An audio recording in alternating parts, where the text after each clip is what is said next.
The Russian military has deployed a new missile system to the Baltic region in a tit-for-tat move to the US-led NATO missile deployment in the Eastern Europe. Now, according to the Interfax news agency, the military has stationed Bastion missile launchers in the Kaliningrad exclave bordering Poland and Lithuania. Moscow is also planning to deploy S-400 missiles and the nuclear-capable Iskander projectiles in the country's westernmost region. The Kremlin says the deployment, is in response to the threats posed by a planned U.S. missile system near the Russian border. Meanwhile, the U.S. has slammed the Russian deployment and said it would destabilize the European security.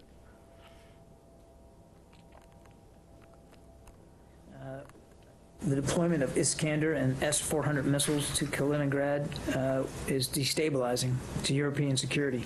Russia has made threats to move Iskander missiles to Kaliningrad now for the past decade in response to a variety of developments in Europe, none of which demand such a military response. Kirby made the remarks during a White House briefing. He called on Moscow to refrain from, quote, words or deeds that are inconsistent with the goal of promoting security and stability.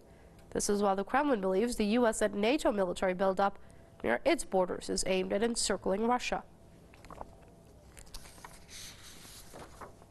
Let's speak to Michel Chossudovsky. He's with the Center for Research on Globalization, and he joins us via Skype from Montreal. Many thanks for joining us here on Press TV, Mr. Chossudovsky. Now, what do you make of this recent tit-for-tat move between Russia and the U.S.? Are these just two traditional foes right now trying to act tough until there's a new president in office in the U.S. and a softer stance towards Russia? Well, first of all, these deployments in Kaliningrad are strictly defensive. They're not large-scale deployments. They're there to defend the Russian Federation. And I think what we have to understand is that NATO and the United States have been developing, I would say, since 1991, since the end of the Cold War.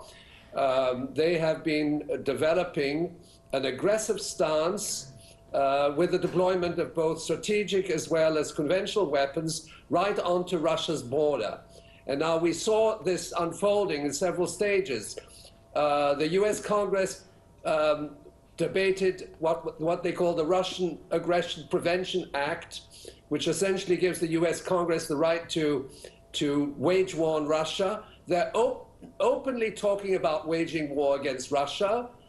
They had deployments, massive deployments following the NATO Wales summit in 2014. And then you had the Anaconda War Games last summer. And now, since the month of October, we see again these massive deployments of NATO right at Russia's doorstep with the movement of troops. Well, in all fairness, Mr. Chossudovsky, the U.S. side and NATO under U.S. leadership continues to claim that their weapons deployment and military buildup is also for defensive purposes. Well, I think there's a slight exaggeration of those claims on the part of Washington, because we see a whole series of initiatives, and we're not strictly talking about conventional weapon systems. We're talking about Star Wars. You know, it is a global military agenda which is encircling the Russian Federation. It's the deployment in the Black Sea, in the Caucasus. It is also, I should mention, directed against China under the pivot to Asia, so that we must, I think, acknowledge there's a certain asymmetry. But of course, Russia has to defend its borders, and they're not, this is a very dangerous game on the part of the United States. And people who are familiar with nuclear doctrine know perfectly well that this preemptive nuclear doctrine, which targets over 1,000 cities in the Russian Federation.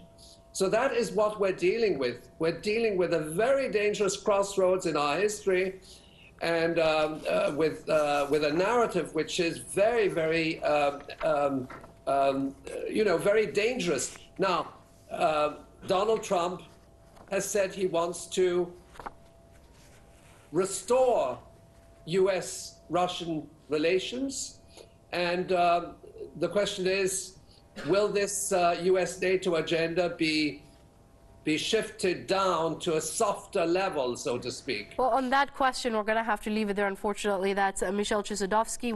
He's with the Center for Research and Globalization, joining us via Skype from Montreal. Mr. Chizadovsky, it's always great having you with us here on Press TV.